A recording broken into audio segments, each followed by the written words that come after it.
I'm going to talk about succulents. Succulents are perhaps one of the easiest of all the plants to propagate and look after because they do not require your daily watering and they do not require a lot of maintenance. So what I'm going to do, one of my neighbors actually brought me a whole bag of these mini jade succulents.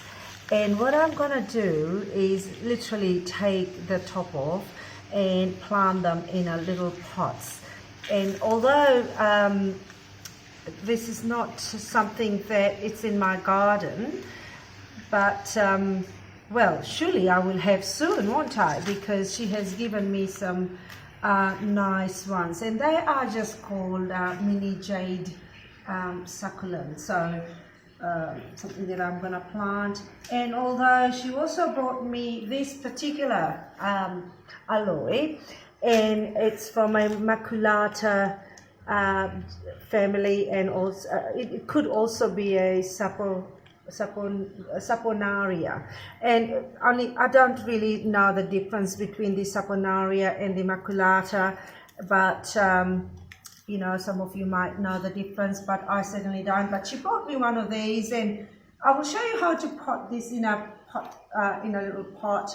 So there's not much today I'm going to show, but succulents are really one of those easiest of plants to actually plant and propagate, and they will root within days, if not you know, if not as sooner than a few days. So anyhow, I'm just going to chop these bits off, taking some nice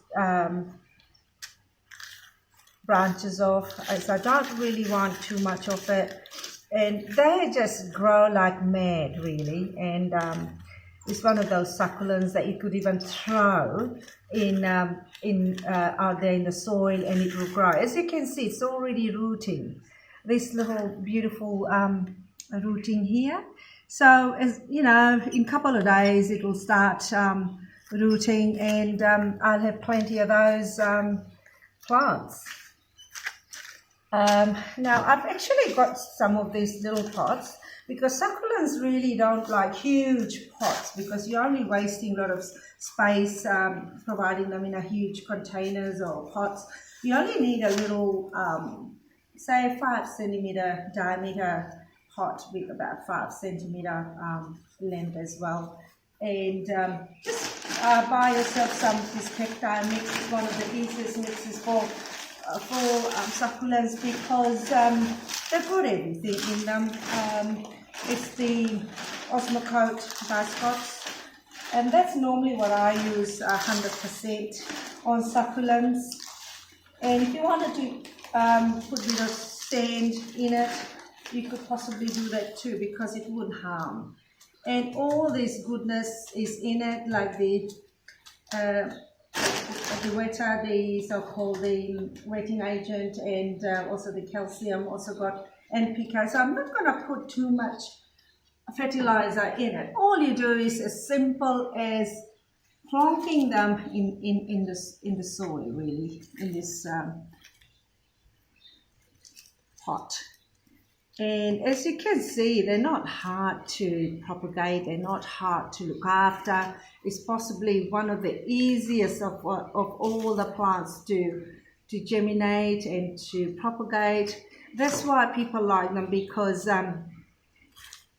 in this heat, in summer, even in winter, they don't really require too much watering, because succulents have leaves, as you can see, where they store a lot of water. So if you didn't water for a couple of days, they can survive, or even sometimes some weeks really. So it just depends. That limited in water. If there's a place that you know you are restricted in usage of water, succulents is the way to go, really. So I have really planted 4 of these, and I think that should be enough for me to get it going. And I will have hundreds out of these, hundreds. Lots of babies and plants will germinate, and I will have them everywhere.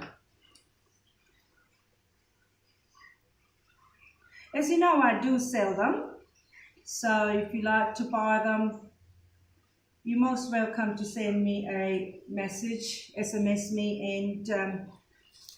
and I can sort some out for you. Now I've done all these planting of the succulent, although this is another succulent.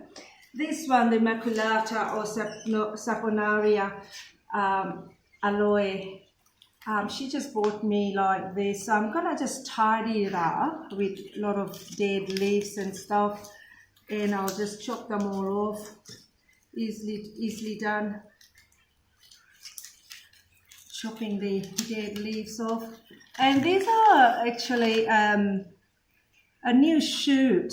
Obviously, in my mind, I have a feeling that it's another baby plant coming out. And in time, I will have 2 of these aloe.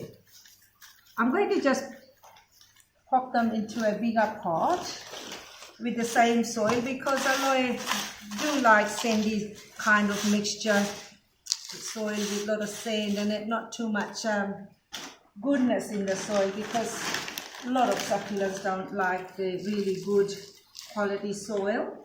They really can survive in poor soil as well. Now I'm just going to plant this in here, and this one is I'm going to really, because I've got plenty in my garden, and this friend just across the road thought that I don't have any in my garden, which I have plenty of. So I'm going to just give this away to another friend in Queensland, because she's just starting up a nice succulent garden, and this is for her. So I'm just going to keep it alive and have some roots in it, and in about a week or 2 I'm going to send her all these succulents that she wished for. So hopefully she can cross off with a lot of her succulents out from her wish list. Look, I've finished doing a little video on succulents, and hopefully you enjoyed watching what I did. Thank you. Bye bye.